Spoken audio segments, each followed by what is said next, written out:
بسم اللہ الرحمن الرحیم۔ السلام علیکم ورحمۃ اللہ وبرکاتہ۔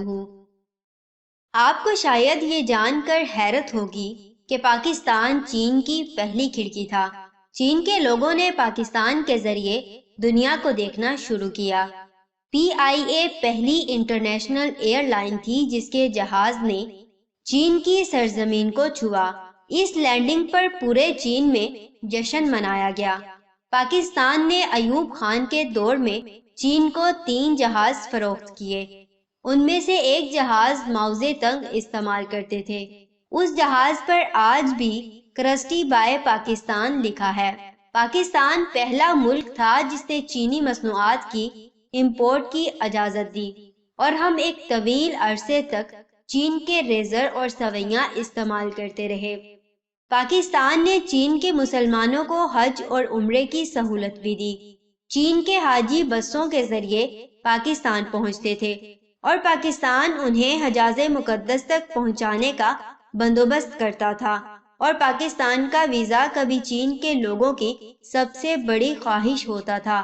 لیکن آج وہ چین دنیا میں ترقی کی انتہا کو چھو رہا ہے۔ یہ چین 46 ارب ڈالر کے منصوبے لے کر پاکستان آتا ہے تو ہم اسے اپنی تاریخ کا اہم ترین واقعہ قرار دیتے ہیں۔ چین آگے نکل گیا جبکہ ہم اپنے ہی مزار کے مجاور بن کر رہ گئے۔ ہم نے کبھی چین کی ترقی اور اپنی تنزلی کا جامع تجزیہ ہی نہیں کیا۔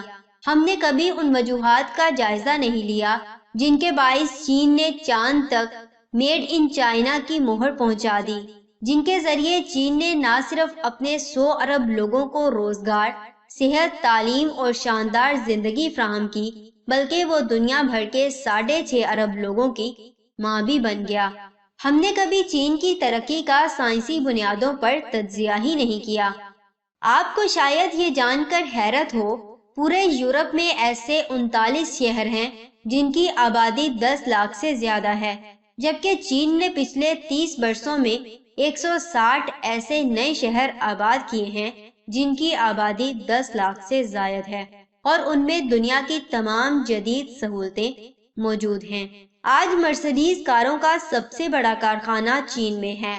آج یورپ، امریکہ اور پاکستان میں ایسی سبزیاں اور فروٹ ملتا ہے جس پر چائنا کا سٹیکر لگا ہوتا ہے، اور آج دنیا کی 36,000 ملٹی نیشنل کمپنیاں چین میں فیکٹریاں لگانے پر مجبور ہیں۔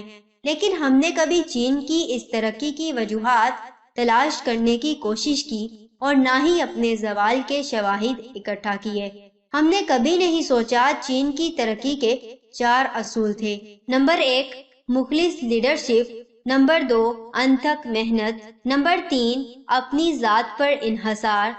اور نمبر 4، خودداری۔ چین نے کبھی دوسری اقوام کے سامنے کشکول نہیں رکھا، اس نے ہمیشہ اپنے وسائل پر انحصار کیا۔ یہ لوگ 15 گھنٹے کام کرتے ہیں، اور جب اس کام سے فارغ ہوتے ہیں تو دوسروں کے کام میں ہاتھ بٹاتے ہیں، اور ان کی لیڈرشپ نے اپنا تن، من اور دھن قوم پر وار دیا۔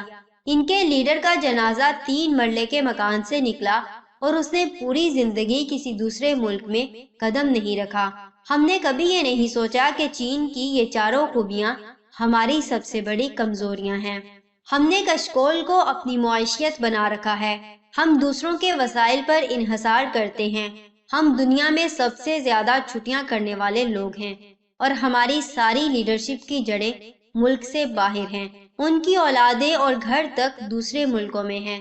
چنانچہ ہم آج افغانستان سے لے کر روانڈا تک دوسرے ملکوں کے محتاج ہیں۔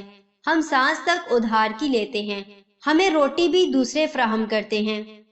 کاش ہم چین کے صدر شی جن پنگ سے عرض کرتے، جناب آپ ہمیں 46 ارب ڈالر کے منصوبے نہ دیں، آپ ہمیں عزت کی روٹی کھانے اور غیرت کے ساتھ زندہ رہنے کا درس دے دیں۔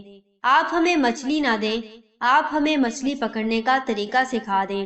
کاش ہم چین کے لیڈر سے پاکستان کو چین بنانے کا گر سیکھ لیتے، کیونکہ قوموں کو امداد اور سمجھوتے نہیں چاہیے ہوتے، انہیں عزت اور غیرت کی گھٹی درکار ہوتی ہے، اور ہم نے آج تک کسی سے یہ دولت لی ہی نہیں۔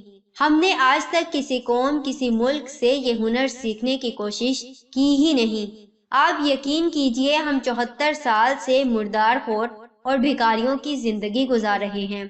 ہم کبھی افغانستان میں امریکہ اور روس کی پھینکی ہڈیاں چوستے ہیں، کبھی دہشت گردی کے خلاف جنگ کے پنجر پر بیٹھ کر گوشت نوچتے ہیں، کبھی سعودی عرب اور یمن جنگ سے فائدہ اٹھانے کے منصوبے بناتے ہیں۔ دنیا جب ان تمام بحرانوں سے نکل جاتی ہے یا اپنے معاملات، اپنے مسائل حل کر لیتی ہے، تو ہم کشکول بن کر دوستوں سے دوستی کی خیرات کی اپیل کرنے لگتے ہیں۔ ہم نے آج تک خود کو قوم سمجھا اور نہ ہی قوم کی طرح اپنی نسلوں کی پرورش کی۔ ہم 24 کروڑ بھکاری ہیں اور ہم ہر سال ان بھکاریوں میں 5-10 لاکھ نئے بھکاریوں کا اضافہ کر دیتے ہیں، اور یہ بھکاری بھی بڑے ہو کر اپنے بزرگوں کی طرح دنیا کی طرف دیکھنے لگتے ہیں۔ کاش ہم آج ہی جاگ جائیں، ہم آج ان 46 ارب ڈالروں کو آخری امداد، آخری سرمایہ کاری سمجھ کر اپنے قدموں پر کھڑا ہونے کا فیصلہ کر لیں۔ ہم یہ اعلان کر دیں کہ ہم دنیا کے لیے اگلا چین ثابت ہوں گے۔ ہم 20-30 سال بعد وہاں ہوں گے جہاں دنیا ہمارے صدر کو وہ مقام دے گی جو ہم نے آج شی چن پنگ کو دیا۔ کاش ہم اپنے نیچے والے ہاتھ کو اوپر والا ہاتھ بنا لیں، کاش ہم چین بن جائیں۔ ذرا نہیں، پورا سوچئے۔